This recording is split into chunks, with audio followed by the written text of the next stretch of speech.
Olá, boa tarde, sejam todos muito bem-vindos a mais uma edição do Redação Hit. A partir de agora você acompanha o que é notícia no Brasil e no mundo neste sábado. A presidência da Caixa Econômica Federal anunciou que vai voltar a financiar 80% do valor dos imóveis residenciais. No mesmo evento, o presidente Luiz Inácio Lula da Silva aproveitou para apresentar um programa voltado a reformas e melhorias habitacionais. O presidente da Caixa Econômica Federal, Carlos Antônio Vieira Fernandes, anunciou que o banco vai voltar a financiar 80% do valor dos imóveis residenciais. Desde novembro de 2024, o limite era de 70% do valor dos imóveis. As mudanças anunciadas no crédito imobiliário e também as alterações nas regras de saques do FGTS possibilitarão voltar para a faixa maior de financiamento. O novo limite valerá para a compra de imóveis novos e usados financiados na modalidade Sistema de Amortização Constante, SAC, e que as parcelas são decrescentes, ou seja, paga-se mais no início e ao longo dos anos as parcelas vão diminuindo.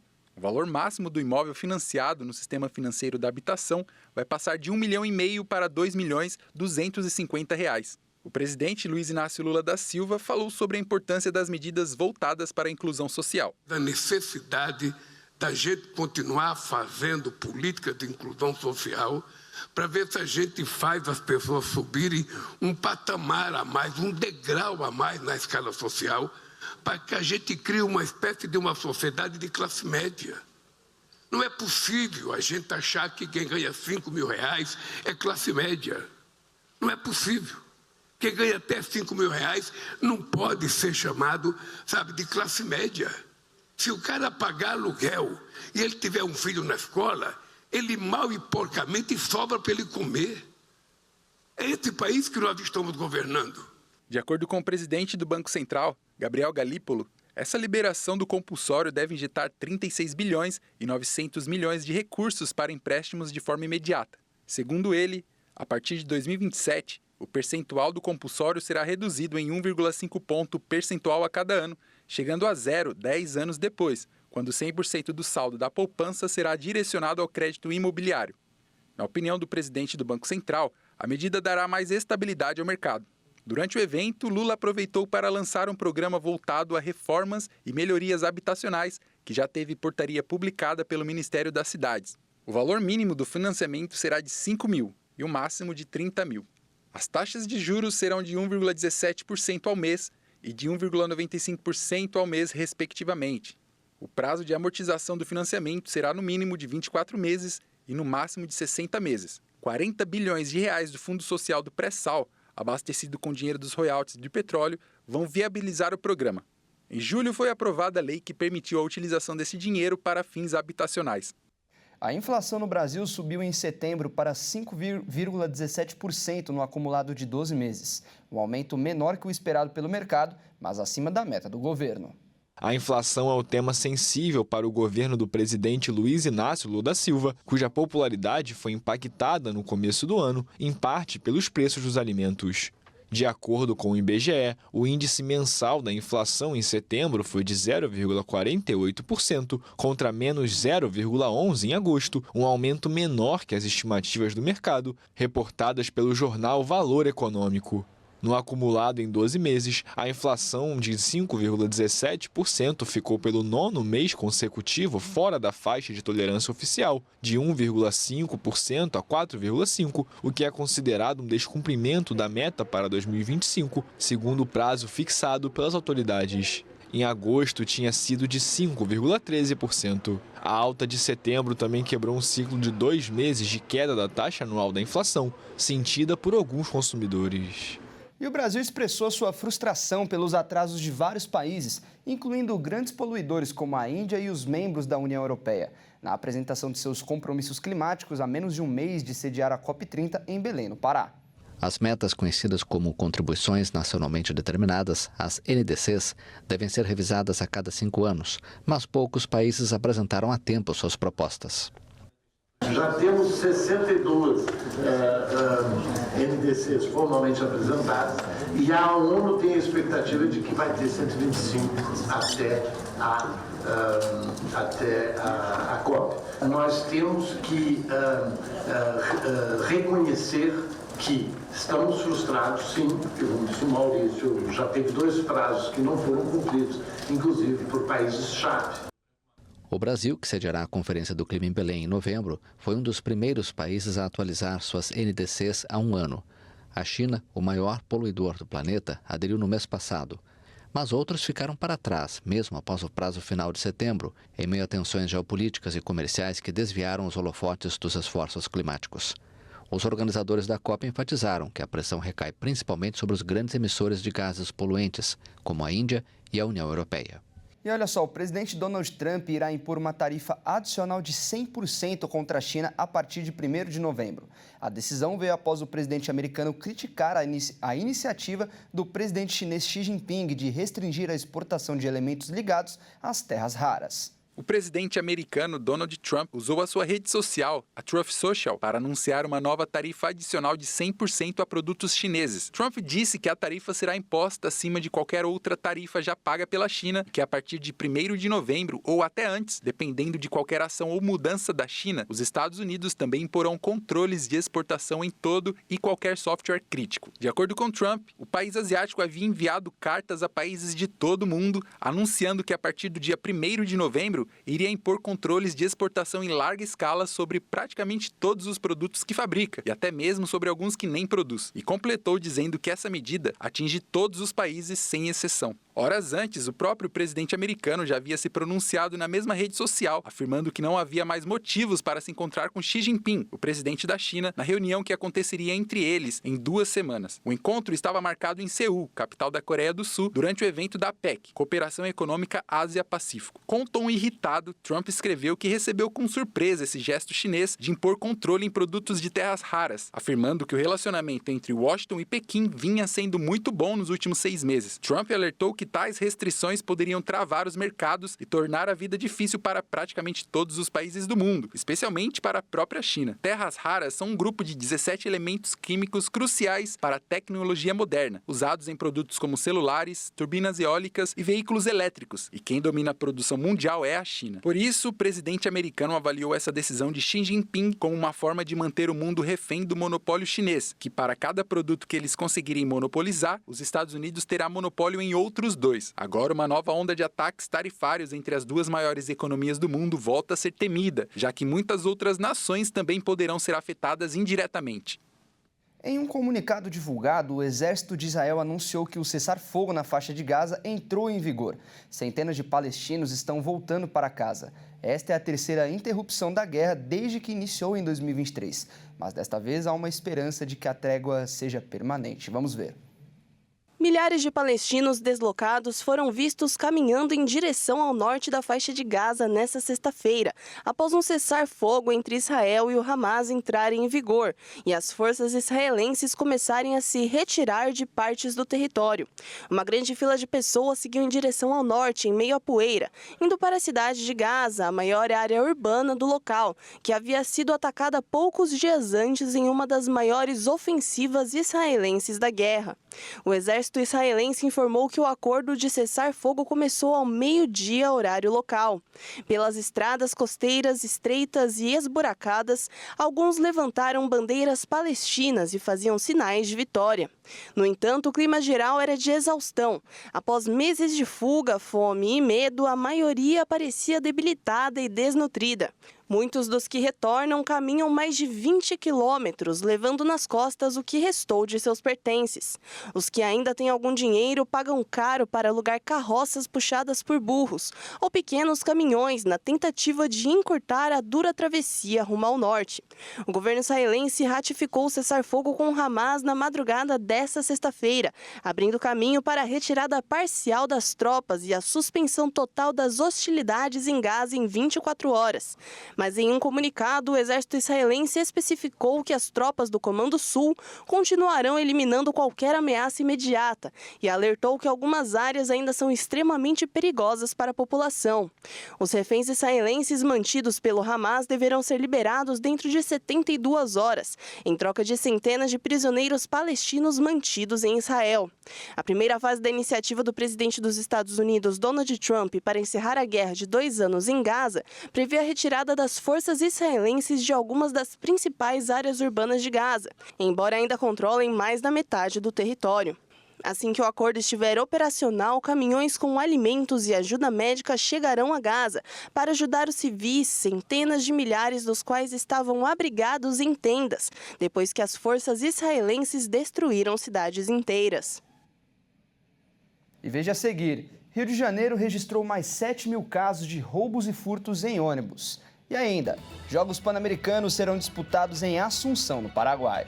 Nós voltamos já.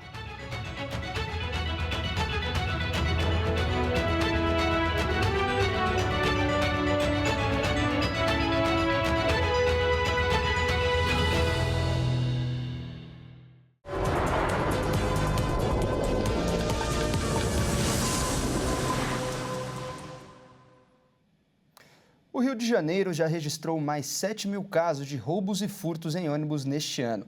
Uma lei estadual foi aprovada para que policiais façam a segurança dentro dos veículos. Mas isso nunca aconteceu. Vamos conferir na reportagem.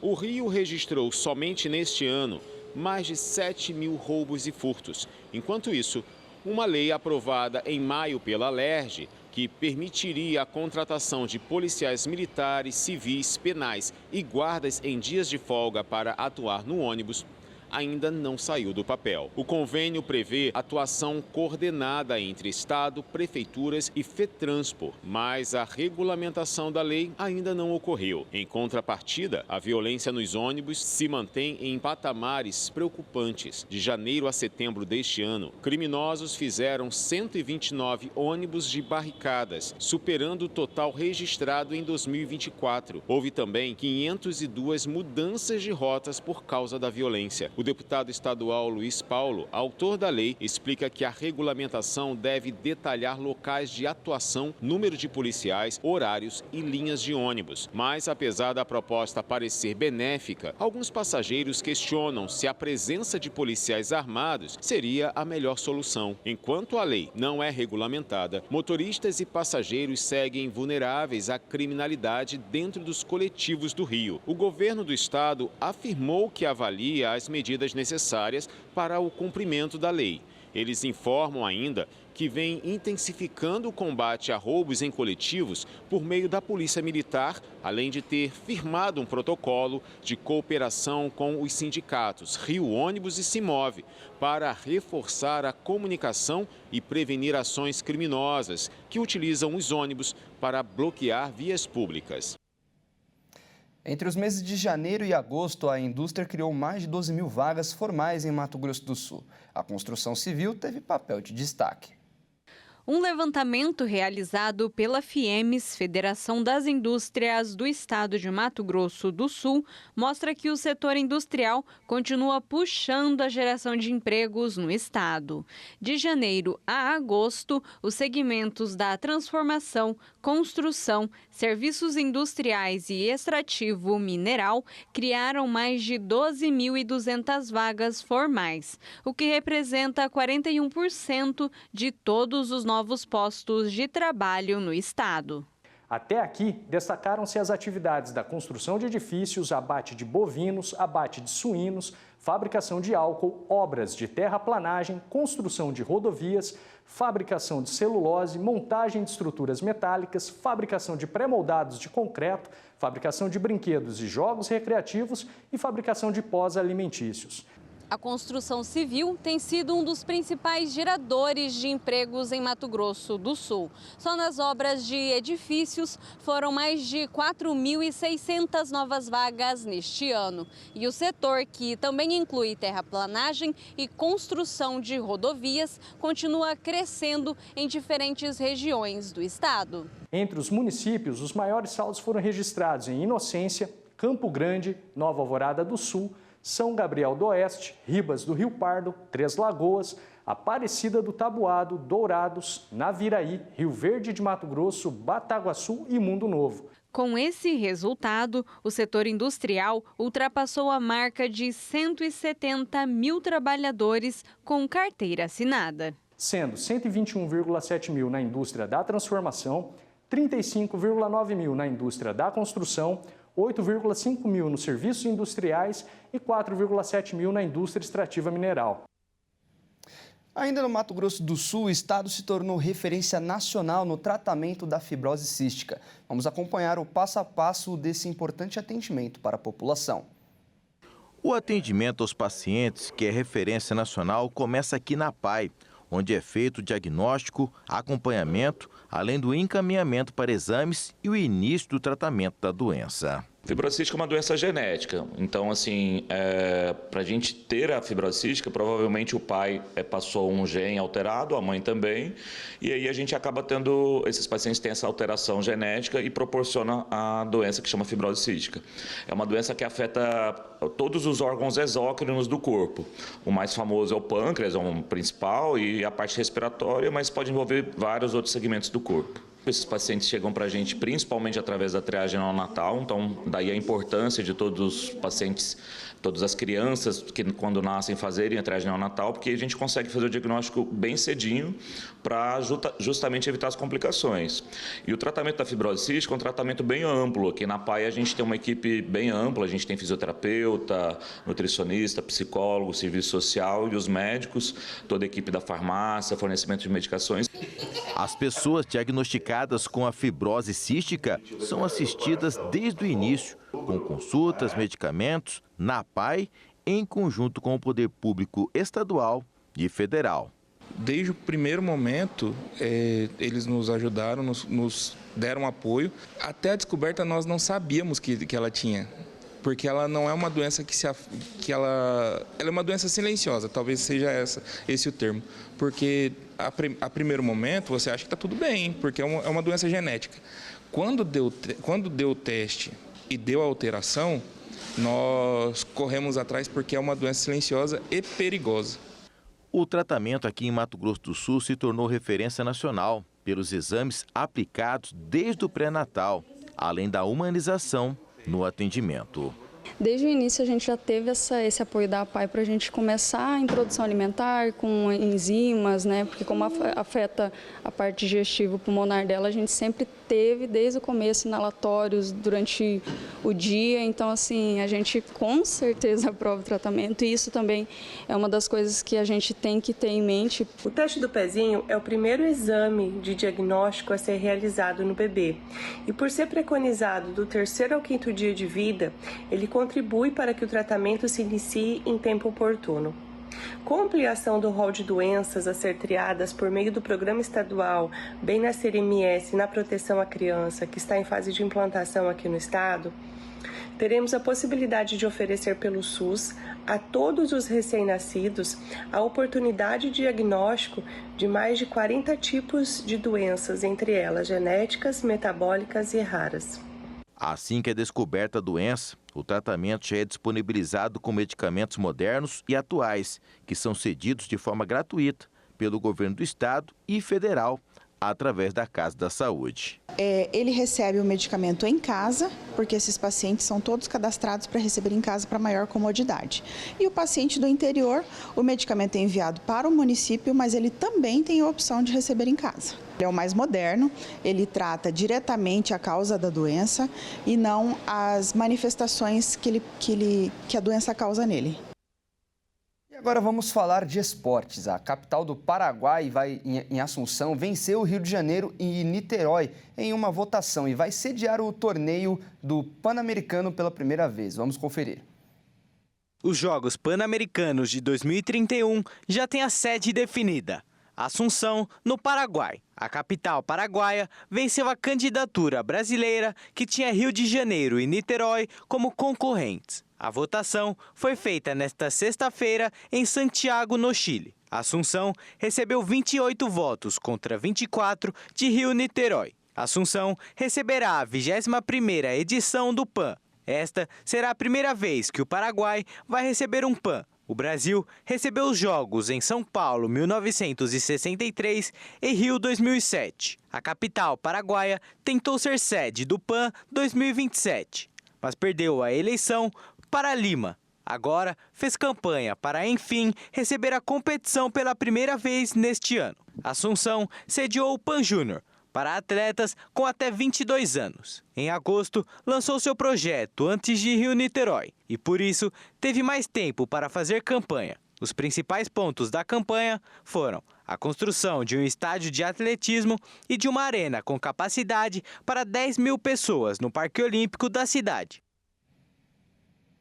E o Corinthians está enfrentando grandes dificuldades para quitar a dívida do clube. O time paulista registrou um aumento de 100 milhões de reais de 2024 para 2025. E agora o saldo devedor já passa de 2 bilhões e 700 milhões de reais. A dívida do Corinthians continua crescendo e chegou à casa dos 2,7 bilhões de reais. A informação consta no balancete financeiro de julho, divulgado pelo clube nesta sexta-feira. O maior valor dessa dívida ainda é da Neoquímica Arena, 655 milhões referentes ao financiamento da Casa do Timão. O restante é de obrigações do clube, como impostos, empréstimos, pendências com outros clubes e direitos de imagens de jogadores. O balancete também mostra que até julho o Corinthians registrou um déficit de 103 milhões de reais. A previsão do clube é terminar este ano com resultado financeiro negativo em 83 milhões de reais. O alvinegro ainda sofre com o transfer ban referente a uma dívida de cerca de 40 milhões de reais com o Santos Laguna do México, pela compra do zagueiro Félix Torres. O Corinthians ainda tem 4 condenações na FIFA que estão sob análise do CAS. Confira só, 23 milhões de reais são referentes à dívida com o Talleres da Argentina pela contratação do meia argentino Rodrigo Garro. Já 6 milhões de reais são referentes à dívida com o Shakhtar Donetsk da Ucrânia pelo empréstimo do meia Maico. 8 milhões são referentes à dívida com Philadelphia Union dos Estados Unidos pela contratação do meia venezuelano José Martínez. E o mais recente, de 6 milhões, também é o Midtjylland da Dinamarca pela contratação do volante Charles. Em caso de condenação nesses casos, o Timão poderá sofrer um novo transfer ban. Não tá nada fácil para o Corinthians. E esta edição fica por aqui. Eu agradeço demais a sua companhia. Continue ligado na nossa programação. Um ótimo fim de semana a todos e até mais.